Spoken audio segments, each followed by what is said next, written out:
Hi, I'm Sayonjita. Today I'm making what I call my coastal mutton gravy,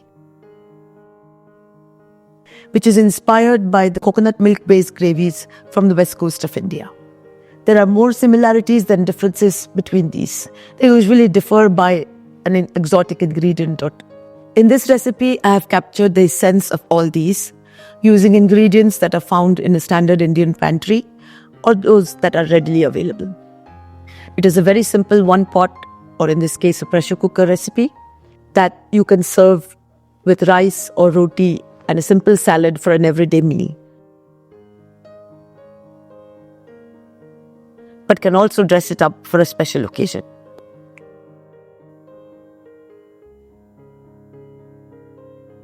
As with most of my mutton recipes, this one too can be made with chicken, coastal chicken gravy. Mostly all you need to do is replace the pressure cooker with a saucepan. Well, let's get cracking then. Let's go through the ingredients first. The mutton, it's a lot, 1.5 kgs. I'm going to make two versions of this coastal mutton. One spicy and the other mild. Often we have someone that cannot handle spicy food, and I'm going to show you how to do this easily without making two separate dishes. I have used goat meat from the shoulder and the ribs and cut into small pieces. I've removed most of the fat from the mutton because the ribs particularly do have a lot of fat. A little bit might be left and that is okay. Since this is a coastal curry, I have used coconut oil. It's quite cool here right now, so my coconut oil has solidified. You can also use any other oil. If your oil is liquid at room temperature, as are most oils, you will need a little more than I have called out for. Onions, sliced or chopped, whatever is easier. Everything should be as fine as possible without spending too much time on it. They will basically disappear on pressure cooking. Tomatoes, also chopped. Ginger and garlic paste. This is how I store them in the freezer by portioning them in ice cube trays. Each of these is about a teaspoon.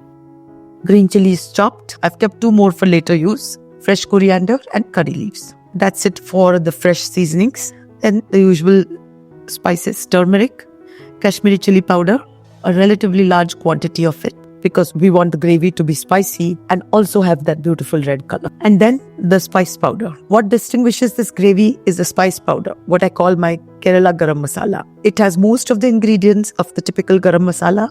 However, the proportions are a bit different. There is a higher proportion of coriander seeds and fennel seeds in this one. I haven't added nutmeg and mace, but you can add them if you want. We have to just lightly roast this and grind it into a fine powder. We do not need all this. I'm making more and storing it along with my other spice powder. And of course, the other distinguishing feature of these coastal gravies is the coconut milk. Store-bought is just fine. There is no need to make fresh coconut milk for this. And hot water. This is just room temperature water. We will boil it later. And now we are ready to get started. I have kept it very simple, the coastal curry. No grinding of coconut, no fine chopping, just one pot, the pressure cooker for mutton, and a saucepan for chicken. We'll start by frying the onions in the coconut oil. Keep in mind, if your oil is liquid at room temperature, you will need some more. As with most non-vegetarian gravies of India, we start with this activity, frying the onions, which usually takes a good bit of time in terms of making the gravy base relative to all the other things. Here too, the onion must brown well, but it need not be fully cooked. Since the onions do take a long while to brown, about 7-8 minutes, what you can do is, as soon as you get started, slice the onions, keep them for frying, keep an eye on them from time to time, and in the meanwhile you can prep all the other ingredients. Chop the tomatoes, portion out all your ginger, garlic, roast the spice powder, etc. The salt does help the onion cook faster. You can add it later, that will allow it to brown sooner actually.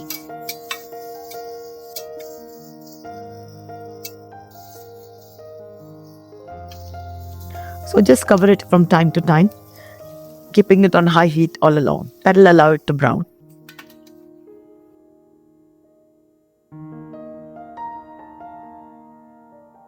If these look good enough for now, they still have a little ways to go, but I can add the other seasonings in the meanwhile. They also need to cook. The curry leaves, I've reserved a few for later. Chopped green chilies. And then these are the two we reserved for later, as I mentioned earlier. Garlic and ginger paste.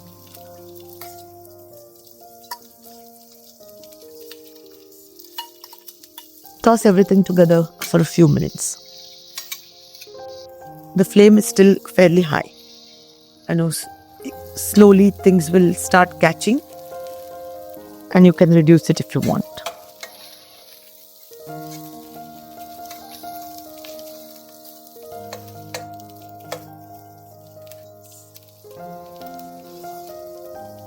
Here's how that mixture looks of onion, garlic, ginger, green chilies, etc. Now I'm going to add the turmeric. I'm going to hold off on the chili powder because I'm only going to add that to the spicy version of this gravy. The mild version is only going to have green chilies. This way, a good bit of the process is common for both the spicy and the mild gravy, and we can start with one pot and do all the pressure cooking and everything, and then only at the very end the two gravies can diverge. And I'm going to show you how we do that. I'm not adding more salt now. I have added some with the onion. More we'll add later.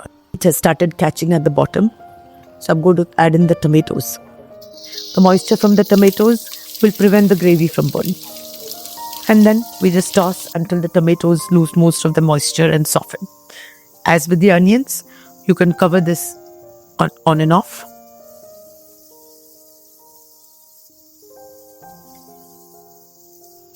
And you can see now it's starting to brown, even at the bottom of the cooker. So far, the gravy base is like any other.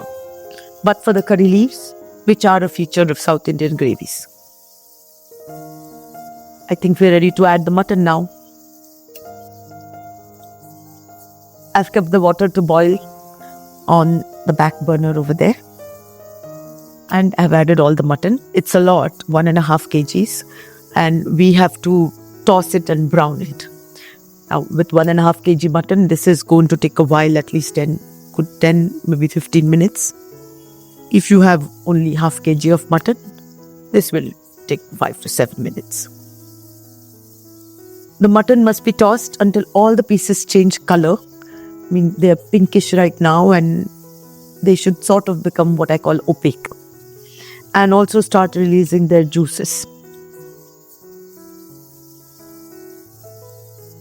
The pieces on the top are just about warm now. So there's still a little while to go.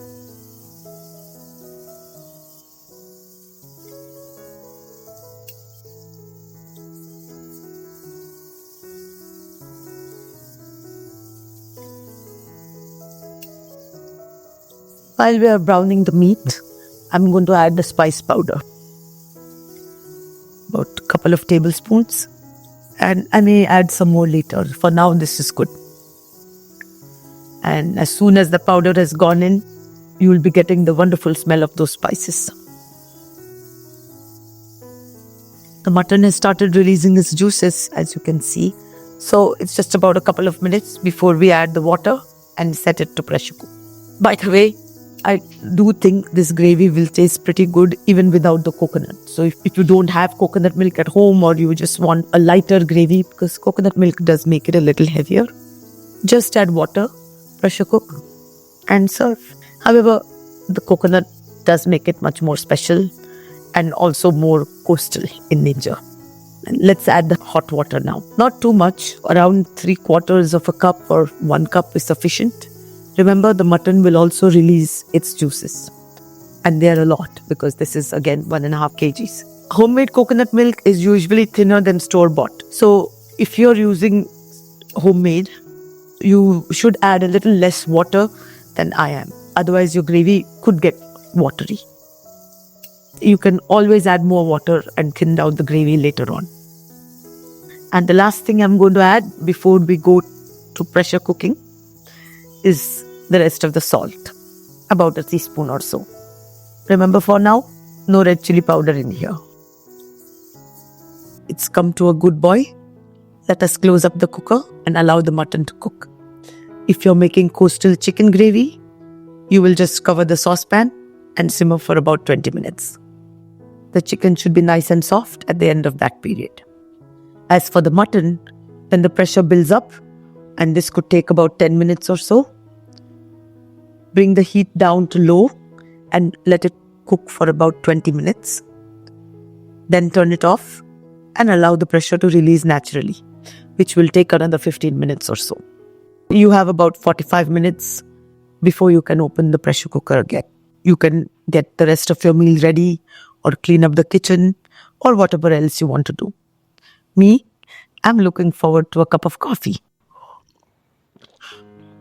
Well, the mutton is in the pressure cooker, so I have about easily half an hour or 45 minutes until it will come out again and I can continue with the process of making the coastal gravy.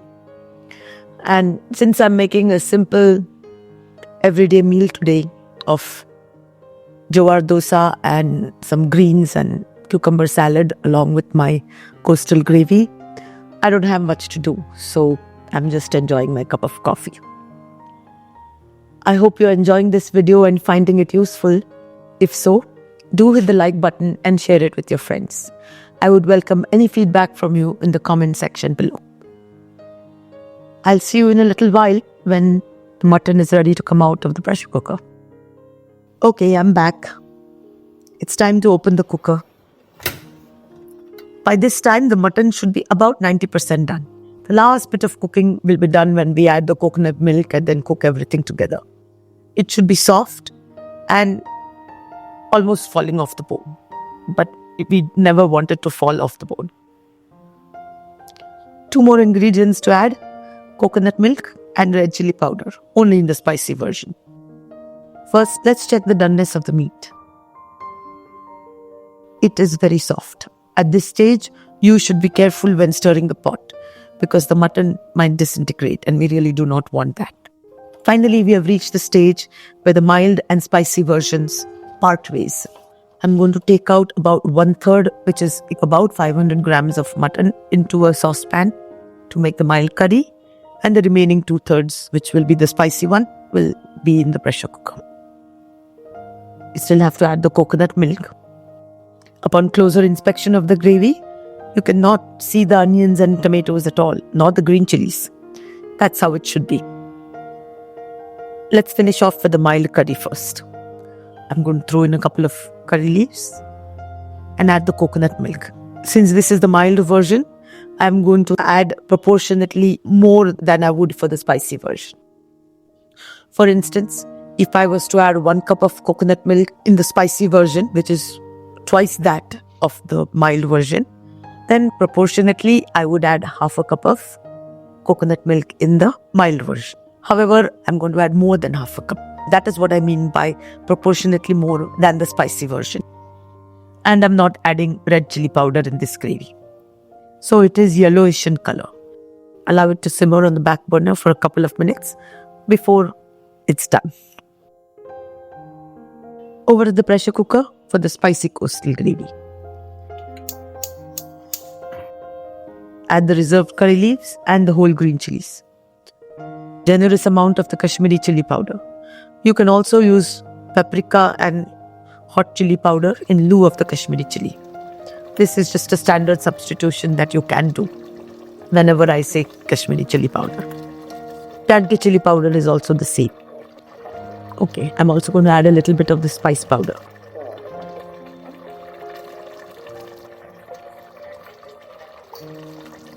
And then the coconut milk. Relatively less quantity. And if you have noticed, I have not added any more oil to the gravy after the first couple of tablespoons I started with. It's not really necessary.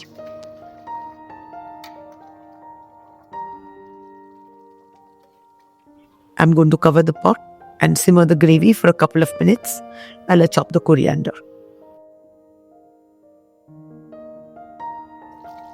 And there you go. We have a beautiful smooth red gravy.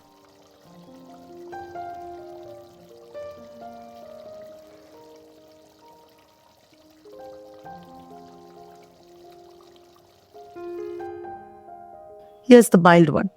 Much paler than the spicy one, but creamier and more coconutty because of the extra coconut milk.